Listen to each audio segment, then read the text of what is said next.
जय जगन्नाथ दर्शक बंधु पुणी एक नुआ वीडियो सहित आपण मानू आम चैनल को स्वागत जनाऊँ। बंधुगण आसतु जानिबा आजिर वीडियो रे आपण मानक विवाह रे जदि कौन बाधा सृष्टि होता है किंबा विवाह विलंबरे होता है ताहले तार उपचार कौन करिवे।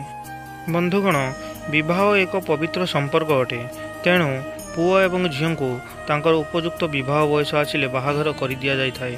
हेले जो मानकर विवाह बयस अतिक्रम करी जाउथिले मध्य विवाह होई पारु नाही, जो मानकु 30 वर्ष टपी जाइथिले मध्य तांकर एपर्यंत विवाह होई पारु नाही, सेमाने केउ उपाय करिबा द्वारा शीघ्र विवाह करि परिबे चलंतु जानिबा। कौनसी शुक्ल पक्ष गुरुवार ठारू गुरुपुष्या तिथि रे गुरुपुष्या नक्षत्र रे आपन को यही कार्य करने को पड़िबो। जदि गुरुपुष्या तिथि रे मध्य यही उपायटी करि न पारिबे तेबे जो गुरुवार दिन पूर्णिमा पड़ुथिबो सेही दिन एक कार्यटी करिबा द्वारा विवाह रे आसुथिबा बाधा दूर होइथाए।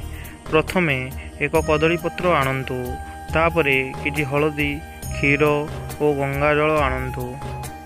एक पात्र रे टिके हळदी पकांतु, तापरे क्षीर और गंगाजल टिके से रखंतु। कदली पत्र उपरे बुधंकर प्रभाव रही थाए। जो लोकंकर विवाह रे बाधा आसुथिबो से सही हळदी नहीं कदली पत्र उपरे शुभ विवाह लिखिबे। एथिसह शुभ विवाह दुई पटे दुईटी स्वस्तिक चित्र अंकन करिवे। सही गुरुवार दिन आपण हलदिया खेचुड़ी घरे प्रस्तुत करंतु। सही कदली पत्र प्रस्तुत करिथिबा हलदिया खेचुड़ी को आनी खाआंतु।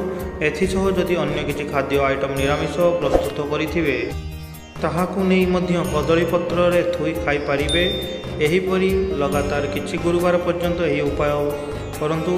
विवाह न हेउथिबा लोक जदि करिवे तेबे तांकर विवाह रे जो सब बाधा विघ्न आसुथिला ताहा सब दूर होइजिवो। विवाह पाई तांकर प्रस्ताव आसीबा आरंभ होइजिवो।